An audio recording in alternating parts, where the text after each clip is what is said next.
تو جب ڈائگنوسس غلط ہو تو پھر ٹریٹمنٹ بھی غلط ہی کرتے ہیں. ہماری فزیکل باڈی کو تو ہم نرش کریں، اس کو 3 سے 5 پتہ نہیں کتنی دفعہ ہم کھانا کھلائیں، اس کی غذا دیں، لیکن روح کو اس کی غذا نہ دیں، کیونکہ ہم جانتے ہیں کہ ہمارا جسم یعنی 2 چیزوں سے مل کے بنا ہے. ہم 2 چیزوں سے مل کے بنے، ایک فزیکل باڈی اور ایک روح. جب آپ دیکھیں روح نکل جاتی ہے جسم سے تو کیا کہتے ہیں؟ میت، مردہ، رائٹ؟ تو روح اتنی امپورٹنٹ چیز ہے ہمارے لیے، لیکن ہم اگر اس کو اس کی غذا نہ دیں تو بیمار روح کے ساتھ صحت مند جسم بھی کام نہیں کرتا. آپ جانتے ہیں فزیکلی اگر کوئی کتنا بھی فٹ ہو لیکن وہ ڈپریشن میں ہے، اسٹریس میں ہے، تو کیا وہ صحیح طور پہ فنکشن کر سکتا ہے؟ وہ غموں میں ڈوبا ہوا ہے. وہ کر سکتا ہے اپنی ذمہ داریاں پوری؟ دنیا کا کوئی کام ٹھیک سے کر سکتا ہے؟ نہیں، کیونکہ وہ ان بیماریوں میں غرق ہے. تو اللہ جو ہمارا خالق ہے وہی ہمیں بتائے گا کہ ہمیں کس چیز کی ضرورت ہے. تو جب تک ہم اس کی نہیں سنیں گے اور نہیں مانیں گے تب تک ہمیں شفا بھی نہیں ہو سکے گی اس قرآن کے ذریعے.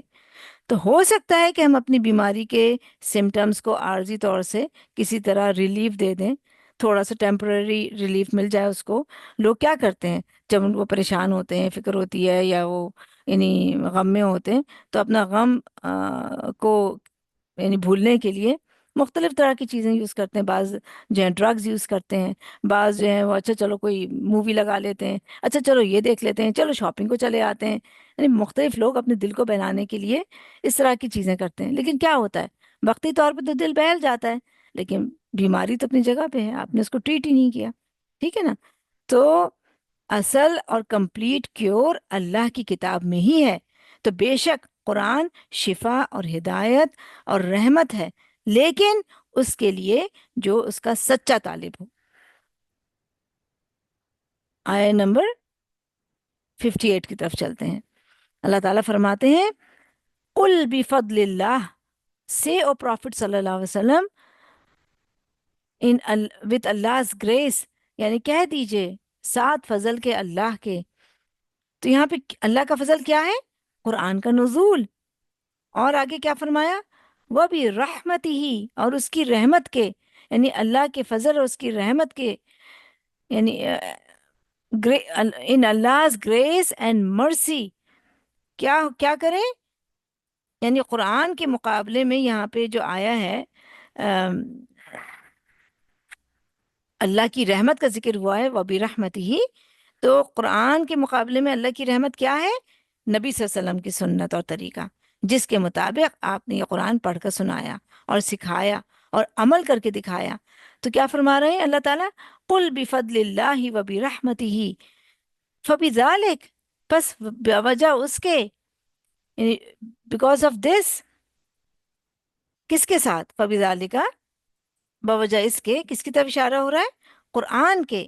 تو قرآن کی 4 صفات ہم نے ابھی تک دیکھی جو ہمیں بتائی گئی کہ قرآن کیا ہے؟ موعظہ، نصیحت، شفا، ہدایت اور رحمت. تو قرآن جو یہ موعظہ، شفا، رحمت اور ہدایت ہے اور اللہ کا فضل ہے، تو کیا کریں اس کے ساتھ؟ فَلْيَفْرَحُوا، بس چاہیے کہ وہ خوش ہوں. let them rejoice. تو اللہ کی اس رحمت پہ ہم خوش ہو جائیں، اس قرآن کے ملنے اور اس کے جاننے کو اور اس کے حاصل ہونے پر. اللہ تعالیٰ کیا کہہ رہے ہیں؟ انہیں چاہیے کہ وہ خوشیاں منائیں. یہ ہے چیز سیلیبریٹ کرنے کی. اور آگے یہ کیا ہے؟ ہوا خیرم، وہ بہتر ہے. دیٹ از فار بیٹر، یعنی قرآن بہتر ہے کس سے؟ مما یجمعون، ان تمام چیزوں سے جو وہ جمع کرتے ہیں. یعنی Quran is better, for better than whatever ایور they are accumulating. تو یہاں پہ یعنی وہ ساری چیزیں جو دنیا کے لوگ سمیٹ رہے ہیں، اکٹھا کر رہے ہیں، ان کے مقابلے میں جس کو قرآن مل جائے وہ ان سب سے زیادہ خوش ہو سکتا ہے. یعنی جس کو قرآن مل گیا اس کو سب سے زیادہ خوش ہونا چاہیے، اس کے مقابلے میں جو لوگ دنیا کی ساری چیزیں جو بھی وہ اکٹھا کر رہے ہیں. تو انسان کو کس بات پہ خوش ہونا چاہیے؟ قرآن کی نعمت پر، کہ اللہ نے اس کو اہل قرآن میں سے بنایا۔ ایک حدیث میں آتا ہے کہ اللہ تعالی نبی صلی اللہ علیہ وسلم فرماتے ہیں کہ اللہ کے کچھ اہل ہیں، بس یعنی اللہ کے خاص بندے ہیں یا اللہ والے ہیں۔ تو پوچھا گیا کہ وہ کون ہیں؟ فرمایا وہ اہل قرآن ہیں، یعنی اہل قرآن اہل اللہ ہیں۔ کتنی بڑی سعادت ہے، کتنا بڑا اسٹیٹس ہے، سبحان اللہ۔ اور قرآن والوں سے مراد وہ لوگ ہیں جو قرآن کو سمجھیں، ایسے لوگ جو اللہ سے اپنے یعنی جو ان کا خالق ہے اس سے ڈائریکٹ کمیونیکیٹ کر سکیں، تو وہ اہل قرآن ہیں، اہل اللہ ہیں۔ تو ہم دیکھتے ہیں کہ دنیا میں انسان کے بہت سے رشتے اور تعلق ہوتے ہیں، لیکن جو تعلق ماں سے ہوتا ہے، اور جس طرح ماں کے ساتھ کمیونیکیٹ کر سکتا ہے کوئی، یعنی وہ جو باتیں ماں کو بتا سکتے ہیں وہ شاید کسی اور کو نہیں بتا سکتے، یعنی اگر انسان کا ماں کے ساتھ میں تعلق درست ہو تو یعنی اپنے دکھ، درد پریشانی، یعنی ہم اپنی ماں کو بتانے میں آسانی محسوس کرتے ہیں، رائٹ؟ کیونکہ ماں سنتی ہے، سمجھتی ہے، رائٹ؟ اور وہ جتنا اس کے بس میں ہوتا ہے وہ اس کو سالو کرنے کی کوشش کرتی ہے۔ تو یہ یعنی انسان کا فطری تعلق ہوتا ہے ماں کے ساتھ، اور ہم جانتے ہیں کہ اللہ تعالیٰ 70 ماؤں سے بڑھ کر پیار کرنے والا ہے۔ تو کیا وہ ہمارے دلوں کا حال اور ہماری ضروریات نہیں جانتا؟ ہماری بے چینیاں، پریشانیاں، غم، دکھ، ہماری ضروریات، کیا اس کو نہیں پتا؟ سب پتا ہے۔ تو قرآن دراصل اللہ اور بندے کے درمیان کمیونیکیشن کا ذریعہ ہے۔ یہ کلام اللہ ہے جس کے ذریعے بندہ اللہ کے ساتھ ہم کلام ہوتا ہے، اس کی سنتا ہے۔ یہ ہو نہیں سکتا کہ اس کے بغیر انسان اپنے خالق سے صحیح طریقے سے کمیونیکیٹ کر سکے۔ تو قرآن کیا ہے؟ اللہ سے کمیونیکیٹ کرنے کا، باتیں کرنے کا، اس کی سننے کا کہ اللہ تعالیٰ کیا فرما رہے ہیں، اس کا ذریعہ ہے۔ اور جب انسان کو یہ ذریعہ مل جاتا ہے تو وہ ہر ایک سے بے نیاز ہو جاتا ہے، اور پھر تبھی انسان کے اندر حقیقی اطمینان، سکون اور خوشی کی کیفیت پیدا ہوتی ہے، اور یہی دراصل اللہ کا فضل ہے۔ آپ دیکھیں کہ آپ کو اگر کوئی پریشانی، تکلیف ہے، دکھ ہو، وہ آپ کسی سے بھی کہہ دیں، چاہے اپنی ماں سے کہہ دیں، یا اپنی بہنوں سے، یعنی بہن بھائیوں سے، یا اپنے اسپاؤس سے، یا اپنے دلی دوست سے، کسی سے بھی کہہ دیں تو وہ تھوڑا تو بتا لے گا آپ کا دکھ، درد، پریشانی۔ ہو سکتا ہے کچھ آپ کو مشورے بھی دے دیں، اور ہو سکتا ہے کہ وہ کچھ آپ کی ہیلپ بھی کر سکے، ہو سکتا ہے، یعنی اللہ کا فضل ہوگا، اللہ کی رضا ہوگی تبھی وہ آپ کی کچھ کر بھی سکے گا۔ لیکن جب ہم اپنی سارے دکھ، پریشانی، غم، مصیبت سب اللہ کے حوالے کر دیتے ہیں تو وہ جو اطمینان ملتا ہے نا کہ اب تو میں نے یعنی اس خالق کے حوالے اپنی ساری مشکلات کر دی ہیں جو ہر چیز پہ کی قدرت رکھتا ہے، وہ چاہے تو میری دکھ، پریشانی، مصیبت دور کر سکتا ہے۔ تو جب ہم اللہ کے ساتھ میں ہمارا ایسا تعلق ہوتا ہے، اللہ کے حوالے ہم کرتے ہیں، اتنا اس پہ توکل ہوتا ہے، تو پھر انسان بے نیاز ہو جاتا ہے، یعنی بے فکر ہو جاتا ہے، اور اس کو جو سکون اور خوشی ملتی ہے کہ اب یقیناً اللہ تعالیٰ میرے لیے کچھ آسانی، یعنی فائدہ، میرے لیے کوئی حل نکالے گا، اور وہ میری ضرورت کو پورا کر دے گا، ٹھیک ہے؟ تو یہ کیا ہے قرآن؟ ہوا خیر مما یجمعون۔ تو آپ دیکھیں کہ لوگ کیا کیا جمع کرتے ہیں، کیا کیا کلیکشن چیزیں کرتے ہیں لوگ کیا کیا، مطلب ان کی وہ چیزیں ہوتی ہیں جو دنیا کی زندگی میں وہ کلیکٹ کرتے ہیں۔ جیولری، یعنی گولڈ جیولری خواتین ہم کرتے ہیں، کرسٹلز ہوتے ہیں، اینٹیکس ہوتے ہیں، بیگز ہوتے ہیں جو ہم خریدتے ہیں، شوز، کپڑے، ڈریسز، رائٹ، کراکری، یعنی بے شمار چیزیں ہیں جو لوگ جمع کرتے ہیں۔ لیکن جو قرآن ہم پڑھ کر، سمجھ کر، اپنے سینوں میں محفوظ کرتے ہیں اور اس پر عمل کر کے دنیا سے رخصت ہوتے ہیں، تو وہ موت کے بعد بھی قبر میں ایک خوبصورت دوست کی صورت میں ساتھ ہوتا ہے۔ آپ سوچیں کہ قبر میں جب اتنا اندھیرا ہوگا، کوئی نہیں ہوگا نا، جانتے ہیں، تو قرآن ایک خوبصورت دوست کی صورت میں ہمارے ساتھ قبر میں ہوگا، اگر ہم نے اس کو اپنے ساتھ محفوظ کیا ہے، اپنے اندر محفوظ کیا ہے. یعنی آپ دیکھیں کہ موت کے بعد ہم کوئی چیز اپنے ساتھ نہیں لے جا سکتے قبر میں، رائٹ؟ لیکن صرف نیک اعمال اور قرآن ساتھ ہوں گے جو ہمیں فائدہ دیں گے. اور پھر کیا ہوگا؟ حشر میں جب ہم اٹھیں گے تو قرآن یعنی پھر بھی ہم ساتھ ہوگا ہمارے، اور وہ ہر موقع پہ ساتھ ہوتا ہے ہمارے. دنیا میں بھی ہمیں ہر موقع پر رہنمائی کرتا ہے، ہماری غم اور پریشانی میں مداوع کرتا ہے اس کا، اور امید بھی دلاتا ہے، جبکہ باقی سب چیزیں عموماً انسان کے لیے بالآخر بوجھ ہی بنتی ہیں. آیت نمبر 59 میں اللہ تعالیٰ فرماتے ہیں قل ارائیتم، کہہ دیجئے کیا سوچا تم نے. Ask the pagans, O Prophet صلی اللہ علیہ وسلم, have you seen, have you wondered, ما انزل اللہ لکم من رزق، جو نازل کیا اللہ نے تمہارے لیے رزق میں سے. What یعنی have you seen that which Allah has sent down for you as a provision.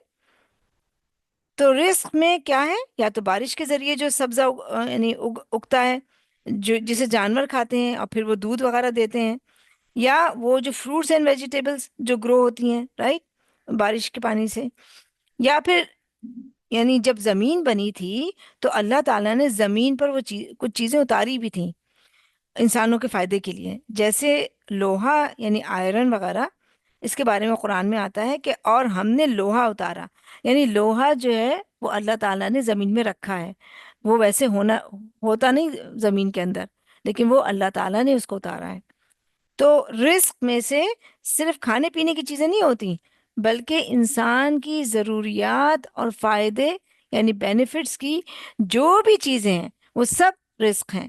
تو اللہ تعالیٰ فرماتے ہیں کہ جو بھی اللہ تعالیٰ نے رزق میں سے نازل کیا پھر کیا ہوا؟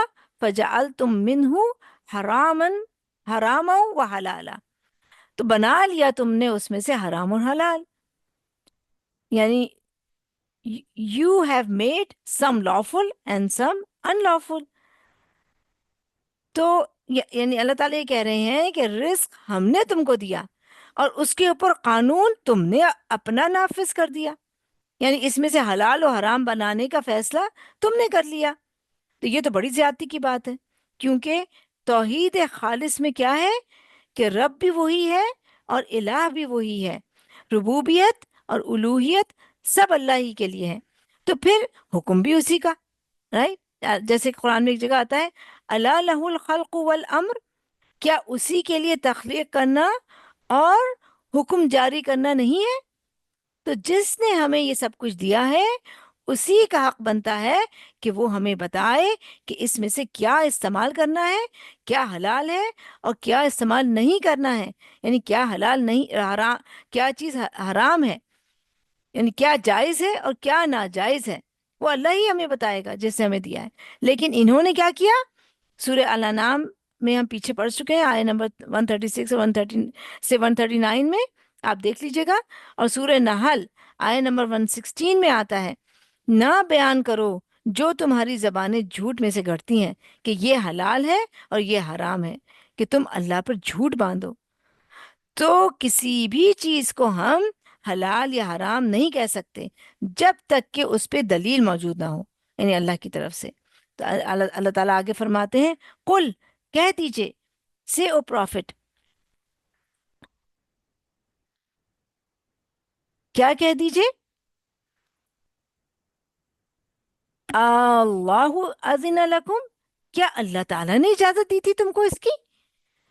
Has Allah given you authorisation, یعنی حلال و حرام کرنے کی اجازت؟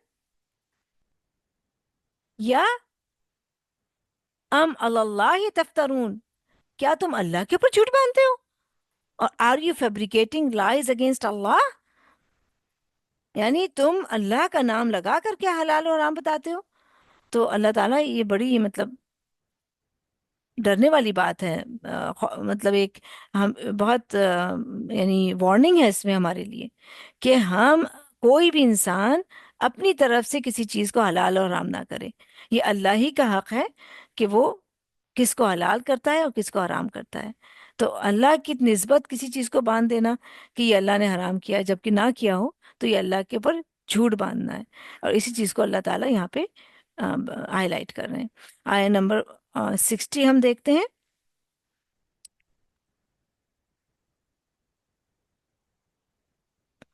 اللہ تعالیٰ فرماتے ہیں وَمَا ظَنُّ الَّذِينَ يَفْتَرُونَ عَلَى اللَّهِ الْكَذِبَ الَّذِينَ يَفْتَرُونَ عَلَى اللَّهِ الْكَذِبَ يَوْمَ الْقِيَامَةِ، اور کیا ہے گمان ان لوگوں کا جو گھڑتے ہیں اللہ پر جھوٹ قیامت کے دن۔ یعنی what do these who fabricate lies against Allah expect on judgment day؟ تو کیا جھوٹ گھڑتے ہیں وہ قیامت کے بارے میں؟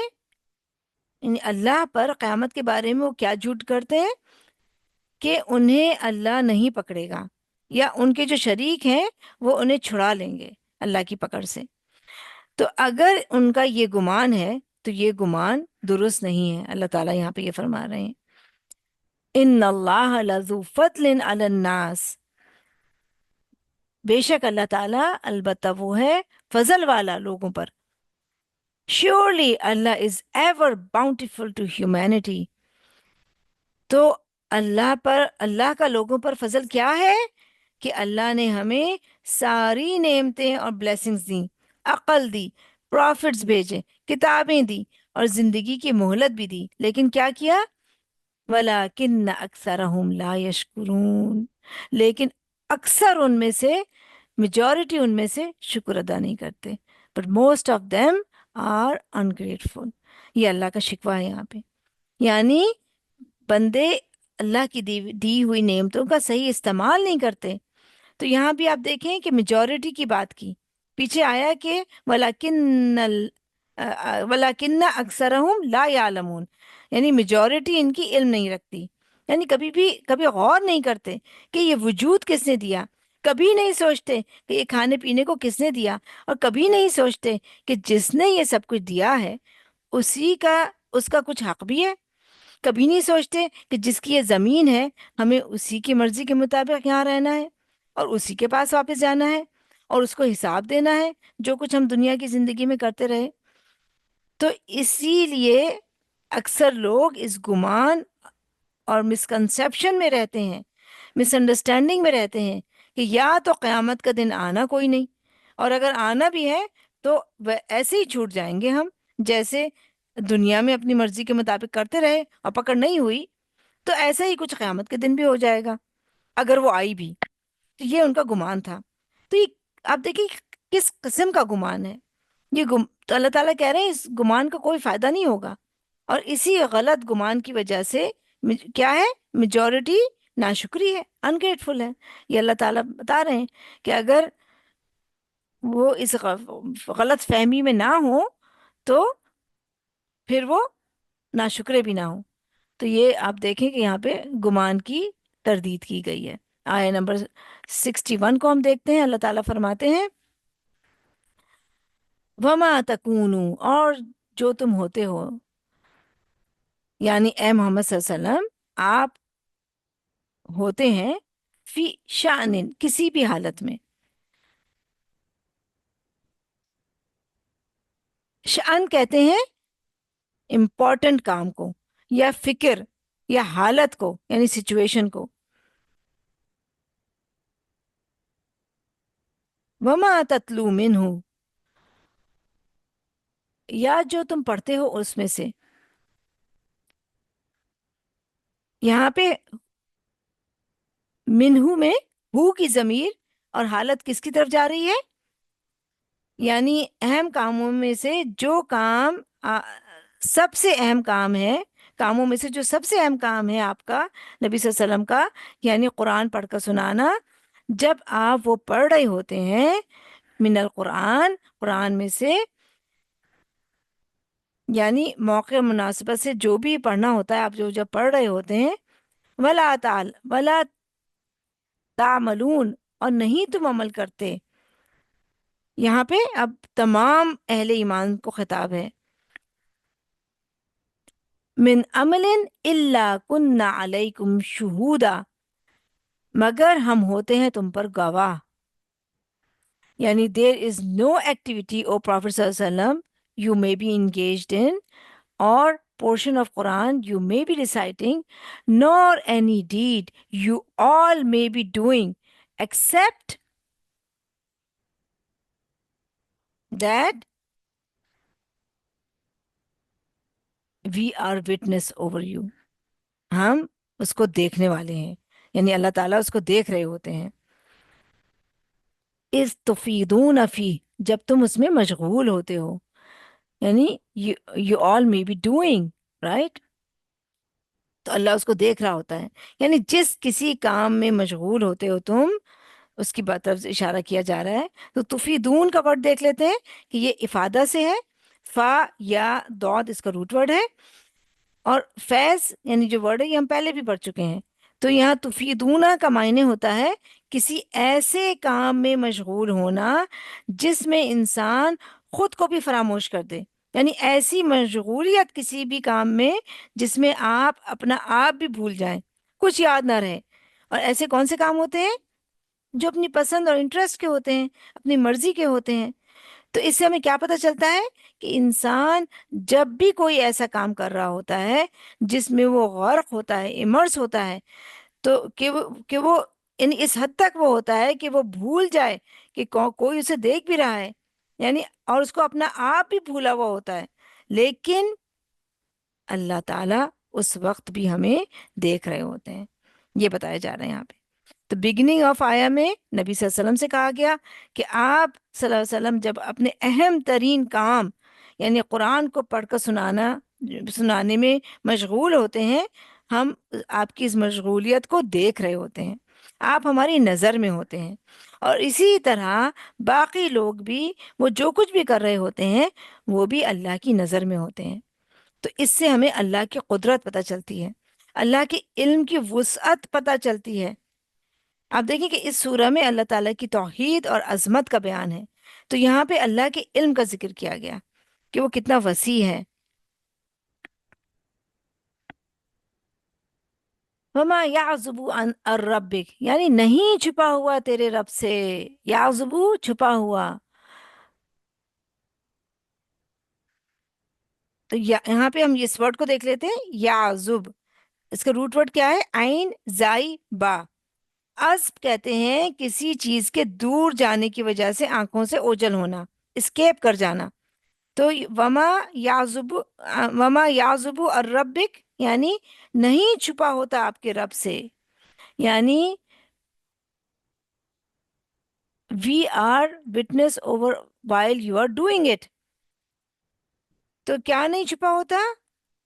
من مثقال ذرۃ فی الارض ولا فی السماء. تو من مثقال ذرہ یعنی وزن، ذرے کے برابر وزن، یعنی ایک equal to an atom's weight. مثقال کا ورڈ ثقل سے ہے، اور ثقل کہتے ہیں بوجھ یا برڈن کو، اور مثقال کہتے ہیں وزن یا ویٹ کو، یا برابر ہونے کے لیے بھی یوز ہوتا ہے. جب وزن کیا جاتا ہے تو ذرے کے برابر وزن بھی، یعنی کوئی بھی اس ذرے کے برابر کوئی چیز ہوتی ہے، فی الارض زمین میں، ولا فی السماء اور نہ آسمان میں. یعنی we are witness over you while you're doing it. Not even an atom's weight is hidden from your Lord on earth or in heaven. یعنی پوری یونیورس کے اندر اگر ذرہ یعنی ایٹم برابر بھی کوئی چیز ہو، وہ اللہ سے چھپی ہوئی نہیں ہے. اتنا وسیع کا علم.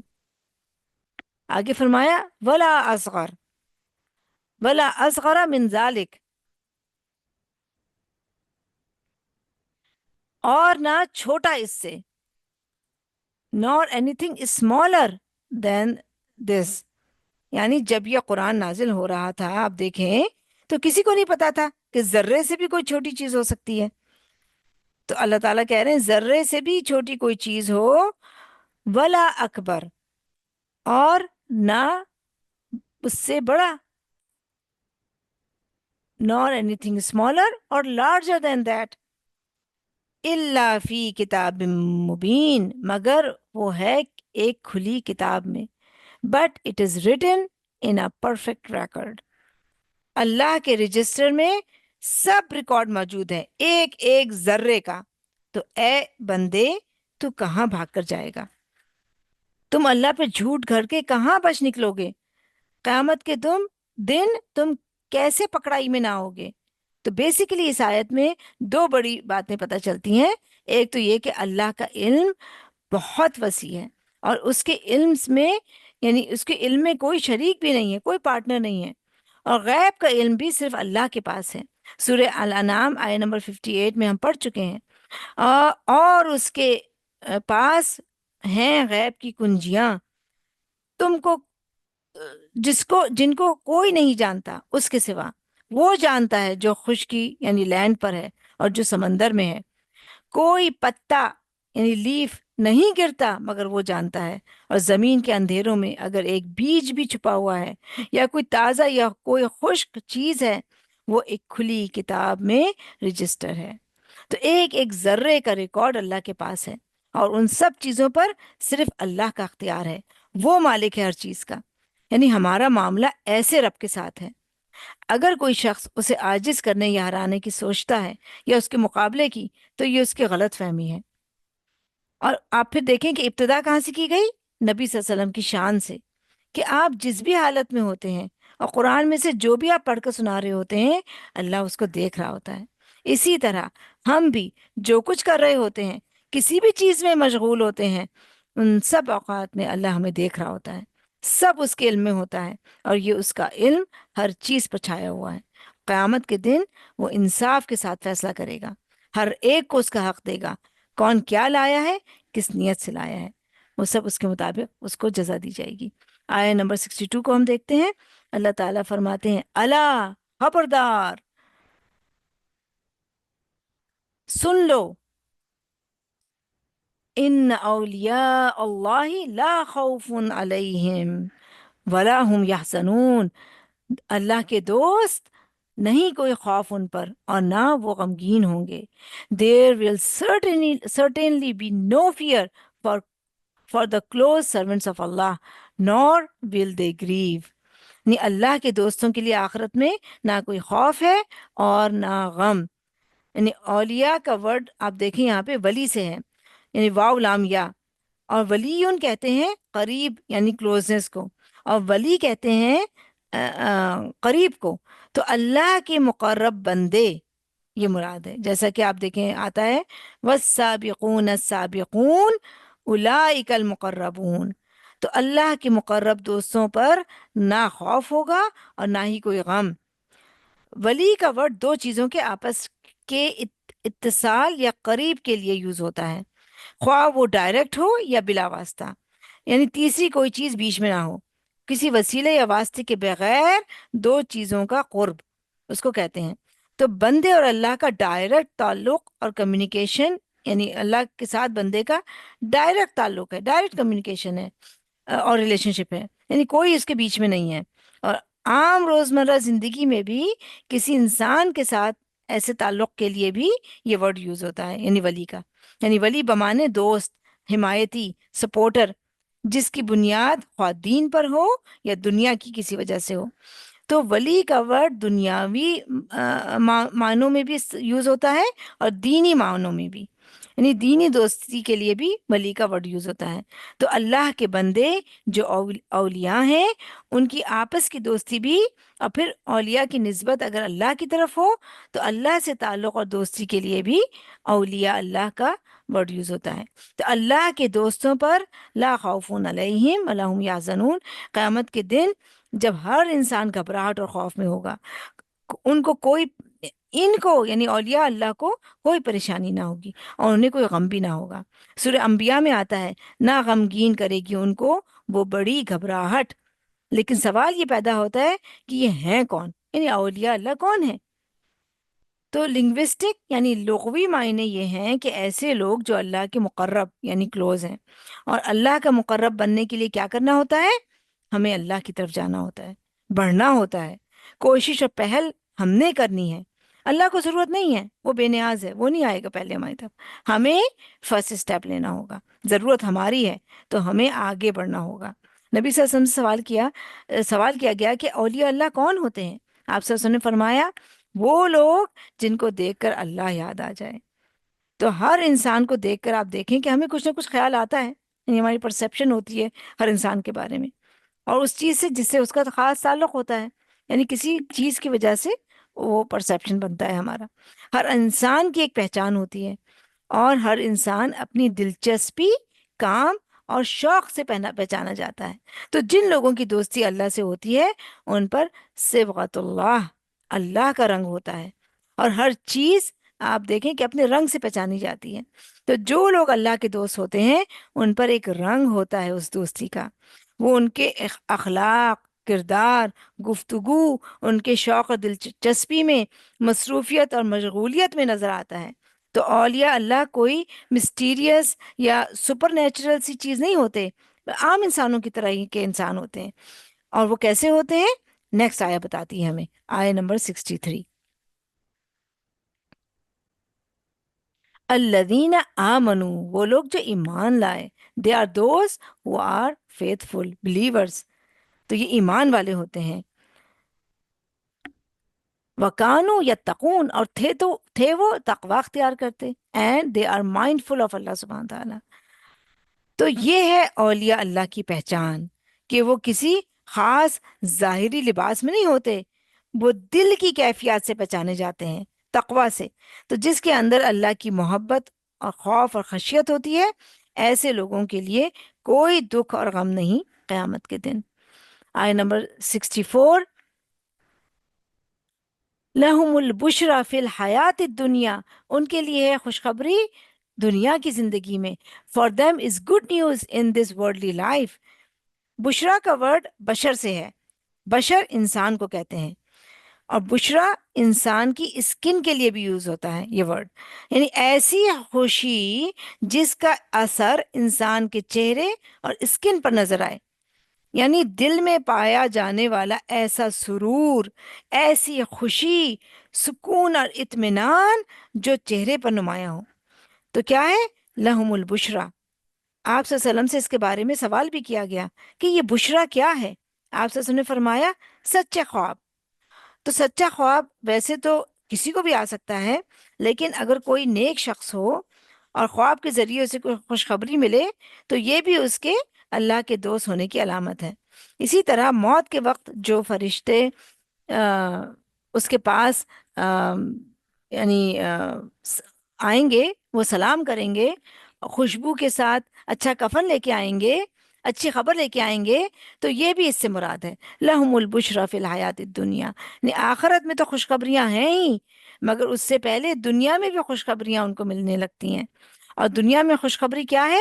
نیک نامی، نیکی میں نام پیدا کرنے والے ہوتے ہیں، نیکی میں نام پیدا کرتے ہیں. اور موت کے وقت موت جو ہے وہ آخرت کی پہلی منزل ہے، فرسٹ اسٹیپ ہے. تو اس وقت کیا خوشخبری ملتی ہے؟ حضرت عائشہ سے رضی اللہ عنہ سے روایت ہے کہ آپ صلی اللہ علیہ وسلم نے فرمایا جو بندہ اللہ سے ملاقات کا شوق رکھتا ہے، اللہ بھی اس سے ملنا چاہتا ہے، اور جو اللہ سے ملنا نہیں چاہتا، اللہ بھی اس سے ملنا نہیں چاہتا. تو عائشہ رضی اللہ عنہ کہنے لگی کہ ہم میں سے تو کوئی بھی مرنا نہیں چاہتا، یعنی موت کو ہم ناپسند کرتے ہیں، اور ظاہر ہے اللہ سے ملاقات تو موت کے بعد ہی ہوگی، اس دنیا کی زندگی میں تو نہیں ہو سکتی. تو آپ صلی اللہ علیہ وسلم نے فرمایا اس کا مطلب یہ ہے کہ جب موت کے وقت فرشتے آتے ہیں اور وہ اس بندے کو اللہ کی خوشی اور رحمت کی خبر دیتے ہیں، خوشخبری دیتے ہیں، تو اس کا شوق اور بڑھ جاتا ہے کہ میں جلدی اللہ سے ملاقات کروں، یعنی اب مجھے بس کب میں اللہ سے ملوں گا. اور موت کے وقت جس کو اللہ کی ناراضگی کی خبر دی جاتی ہے تو وہ ڈر جاتا ہے اور وہ کہتا ہے کہ میں اللہ سے نہیں ملنا چاہتا. جیسے آپ دیکھیں کوئی مجرم جج کا سامنا نہیں کرنا چاہتا، مگر نیک لوگ جب موت کے وقت خوشخبری پاتے ہیں کہ اللہ ان سے راضی ہو گیا، جیسے صحابہ کرام کے بارے میں آتا ہے رضی اللہ عنہم و رضوا عنہ. اور اسی طرح سے آپ دیکھیں کہ سورہ میں آتا ہے یا ایھت النفس المطمئنہ ارجعی الی ربکی راضیۃ مرضیہ، اے نفس مطمئنہ اپنے رب کی طرف چلو اس حالت میں کہ رب تم سے راضی ہے اور تم رب سے. تو اللہ کے فیصلوں پر راضی ہوتا ہے وہ بندہ، اور یہ حوصلہ جب آتا ہے جب انسان اللہ کے فیصلوں کی حکمت جاننے لگتا ہے۔ لہم البشرا فی الحیات الدنیا و فی الآخرہ، ان کے لیے دنیا میں بھی خوشخبریاں ہیں اور آخرت میں بھی۔ اور آخرت کے خوشخبریوں میں سے سورہ توبہ آیت نمبر 21 میں بھی ہم پڑھ چکے ہیں کہ ان کا رب انہیں بشارت دیتا ہے اپنے خاص رحمت، رضامندی اور ان باغات کی جن میں وہ ہمیشہ رہنے والی نعمتیں ہوں گی۔ سورہ فصلت آیت نمبر 30 میں بھی آتا ہے، بے شک وہ لوگ جنہوں نے کہا ہمارا رب اللہ ہے اور وہ اس پہ جم گئے، ثم استقاموا، ان پر فرشتے اترتے ہیں کہ نہ تم خوف کرو اور نہ غم، خوشیاں مناؤ اس جنت کی جس کا تم سے وعدہ کیا جاتا رہا۔ تو آگے مزید دیکھتے ہیں اس آیت میں، لا تبدیل لکلمات اللہ، نہیں ہے تبدیل ہونا اللہ کے کلمات کو، there is no change in the promise of Allah, Allah کے کلمات میں کوئی تبدیلی اور چینج نہ ہوگی۔ یہ اللہ کا سچا وعدہ ہے کہ جو اللہ کا دوست ہوگا اس کے لیے دنیا میں بھی خوشخبری ہے اور آخرت میں بھی۔ ذالک هو الفوز العظیم، وہ کامیابی ہے جو بڑی ہے، that is truly the ultimate ٹرائمف، تو بڑی کامیابی اس کو کہتے ہیں۔ یعنی ہر انسان آپ دیکھیں کہ سکسسفل لائف کے خواب دیکھتا ہے، لیکن اس کا تصور اور کرائٹیریا کیا بنایا ہوا ہے ہم لوگوں نے؟ اچھی ایجوکیشن ہو، اچھی جاب ہو، شادی ہو، بچے ہوں، اچھا گھر ہو، اچھی اولاد ہو، زبردست ماڈل کی کار ہو، دنیا میں ہائی اسٹیٹس کے، یعنی جو ہائی اسٹیٹس ہو۔ تو یہ جو ہیں سارے مین میڈ کرائٹیریا ہیں، معیارات ہیں، اور ان میں سے اگر ایک بات بھی نہیں، آپ دیکھیں کہ اس آیت میں ان میں سے ایک بات بھی نہیں لکھی ہوئی کہ جسے کامیابی یا سکسس کہا جائے۔ دنیاوی یا ورلڈلی پوائنٹ آف ویو سے یہ سب چیزیں، یعنی جو میں نے آپ سے ذکر کی، وہ ہونی ضروری ہوتی ہیں ان کے لیے۔ اگر ان میں سے ایک بھی چیز نہیں تو اس کو انتہائی بدقسمت سمجھا جاتا ہے۔ اور یہ یعنی ان لوگوں کے بنائے ہوئے اصول ہوتے ہیں، اور یہ ان کا یعنی اگر ان میں سے کوئی بھی ایک چیز نہ ہو تو ان کے لیے فوز العظیم کا جو گراف ہے وہ گر جاتا ہے، یعنی اس ایک چیز کی کمی پر سیلف پٹی کا شکار ہو جاتے ہیں، بے شک باقی ساری ملی ہوئی ہوں، اور اسی پہ پھر رونا دھونا مچاتے ہیں، باقی ساری نعمتوں کی ناقدری کرتے ہیں۔ لیکن اللہ کے ہاں یہ ساری چیزیں نہ بھی ہوں تو بھی وہ انسان کامیاب ہے اگر اس کی آخرت اچھی ہے اور وہ اللہ کا دوست ہے۔ اس کی دنیا بھی پرسکون ہوتی ہے چاہے اس سے سب کچھ چھن جائے، یعنی اللہ تعالیٰ دے کر بھی آزماتا ہے اور لے کر بھی ٹیسٹ کرتا ہے۔ تو چیزیں جو جانی تھیں وہ تو چلی گئیں، مگر اس پر بھی جو بندہ شکر ادا کرتا ہے اس کا اجر بھی باقی رہتا ہے، اور اللہ تعالیٰ اس سے زیادہ اور بہتر چیز عطا فرما دیتا ہے، اور یہی اصل ریئل سکسس ہے۔ تو اس کے لیے ہماری سوچ اور معیار یعنی کرائٹیریا کا درست ہونا بہت ضروری ہے، ورنہ ہم دنیا میں بھی نقصان میں ہیں، یعنی روتے دھوتے زندگی گزرے گی، اور آخرت میں تو پھر نہ جانے کیا انجام ہوگا ہمارا۔ تو ہم دیکھتے ہیں کہ وہ لوگ جو اللہ کی نعمتوں پر اور اس کے فیصلوں پر راضی رہتے ہیں انہیں دنیا میں بھی جنت کی خوشخبری مل گئی۔ یعنی آپ دیکھیں عشرہ مبشرہ ہم جانتے ہیں، تو ان میں صرف صحابہ نہیں تھے بلکہ صحابیات بھی تھیں جنہیں دنیا میں ہی جنت کی خوشخبریاں ملی ان کے نیک اعمال کی وجہ سے۔ تو لہم البشرا فی الحیات الدنیا و فی الآخرہ۔ تو یہ نہیں ہوتا کہ دین کی طرف، نیکی کی طرف آنے سے صرف آخرت ہی بنتی ہو، دنیا میں آپ دیکھیں دنیا میں بھی نعمتوں کی قدر آ جاتی ہے انسان کو، اللہ نے جو بھی دے رکھا ہوتا ہے اس پر شکر گزاری کا جذبہ آتا ہے، اور پھر اسی شکر گزاری کی وجہ سے انسان کو آخرت میں سب کچھ مل جائے گا۔ آپ دیکھیں کتنا بڑا وعدہ ہے اللہ تعالیٰ کا کہ لا تبدیل کلمات اللہ، اللہ کی بات اور وعدہ سب سے اچھا ہے۔ تو بندوں کی بات تو آپ دیکھیں کہ وہ پھر اپنی بات سے پھر بھی جاتے ہیں نا کبھی جب، لیکن اللہ کی بات بالکل نہیں بدلے گی، یہ یقین کے قابل ہے یہ بات کہ اصل خوشخبری یہی ہے۔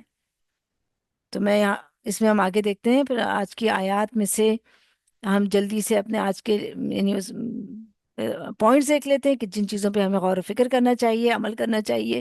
آیہ نمبر 57 سے 58 میں ہم دیکھتے ہیں کہ ہمیں اللہ کی جو سب سے بڑی نعمت ہے قرآن، اس پہ خوش ہونا چاہیے کہ اللہ تعالیٰ نے ہمیں یہ کتاب عطا کی، ہمیں نصیحت دی، اس کے ذریعے شفا دی، ہدایت دی، رحمت دی، تو ہمیں اس کا شکر گزار ہونا چاہیے اللہ کے ساتھ۔ اور آیت نمبر 59 سے 61 میں ہم دیکھتے ہیں کہ ہمیں کسی چیز کو حرام یا حلال نہیں کرنا چاہیے، یعنی اللہ یہ کہ اللہ نے کسی چیز کو حرام و حلال کیا ہے وہی چیز حرام اور حلال ہے، یہ ہمارے اختیار میں نہیں ہے۔ اور ہمیں گمان نہیں کرنا چاہیے، ازمپشنس نہیں کرنے چاہیے اللہ کے بارے میں یا دین کی کسی چیز کے بارے میں، اپنی طرف سے کوئی گمان نہیں کر لینا چاہیے ہمیں، یعنی علم حاصل کریں، گمان کے اوپر زندگی نہ گزاریں ہم، اور اللہ تعالیٰ کی ہدایت پر جو اسے ہمیں دی ہے اس کے اوپر شکر گزار بنیں، اور اس بات کا احساس ہو، ہمیں کانشیس ہو ہم اس بارے میں کہ اللہ تعالیٰ ہمیں دیکھ رہا ہے، یعنی اس کے العلیم ہونے کا احساس ہمیں ہونا چاہیے ہر وقت۔ آیت نمبر 62 سے 64 میں ہم دیکھتے ہیں کہ ہم کوشش کریں کہ ہم اللہ کے دوست اولیاء ولی بن جائیں، اور اس کے ہم نے دیکھ لی ہے آیت میں کہ کیسے ہوتے ہیں ولی اللہ، اہل اللہ کون ہوتے ہیں، اہل القرآن۔ تو وہ ساری چیزیں ہمیں پتہ چلتی ہیں کہ اللہ کے ولی کون ہوتے ہیں، تو ہمیں ان کو اپنے اندر لانے کی کوشش کرنی ہے، اور اس بات پہ ہمیں پکا یقین ہو کہ اللہ کے وعدے سچے ہیں۔ وآخر الدعوانا ان الحمد للہ رب العالمین، سبحان ربک رب العزت عما یصفون وسلام علی المرسلین والحمد للہ رب العالمین۔ اب ہم لوگ کوئک قرآنک عربک کا سیشن کر لیتے ہیں سسٹر عائشہ کے ساتھ، تو چلیں ہم دیکھتے ہیں آج ہمیں کیا سکھا رہی ہیں وہ۔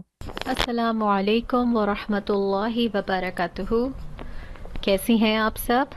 اللہ کا نام لے کر ہم اپنی آج کی کلاس 3 کو سٹارٹ کرتے ہیں۔ اعوذ باللہ من الشیطان الرجیم، بسم اللہ الرحمن الرحیم، رب اشرح لی صدری ویسر لی امری واحلل عقدۃ من لسانی یفقہوا قولی۔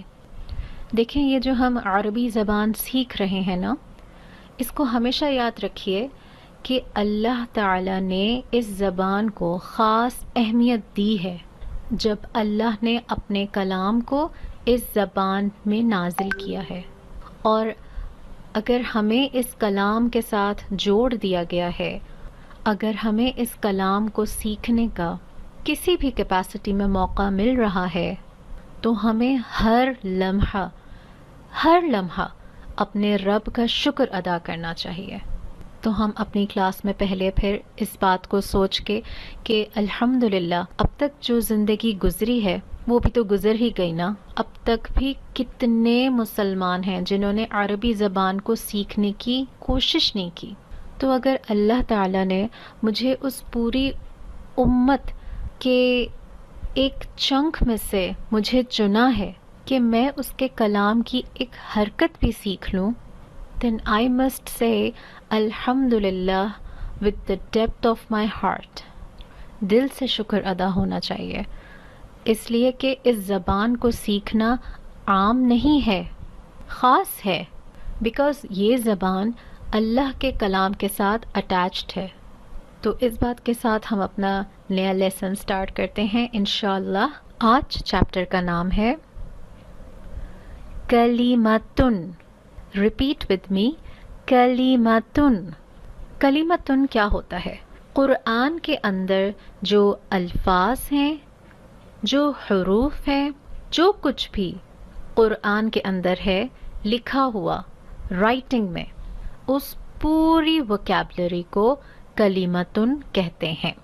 تو میں یہ بھی کہہ سکتی ہوں کہ قرآن کے تمام حروف اور الفاظ کو، تمام وکیبلری کو کلمہ کہتے ہیں۔ پوائنٹ نمبر 2، قرآن کی جتنی بھی وکیبلری ہے وہ سب کوئی نہ کوئی میننگز رکھتی۔ اچھا، نمبر 3 پوائنٹ، کلمہ کی 3 کیٹیگریز ہیں۔ ایک کیٹیگری ہوتی ہے حرف کی، حرف کی جمع ہے حروف، سیم چیز، ایک واحد ہے ایک جمع ہے۔ پھر دوسری کیٹیگری کلمہ کی ہے اسم، تیسری کیٹیگری آتی ہے فعل۔ So harf means letters, ism means noun, and fi'l means verb. But I would like you to pronounce in Arabic. harf, ism, fi'l.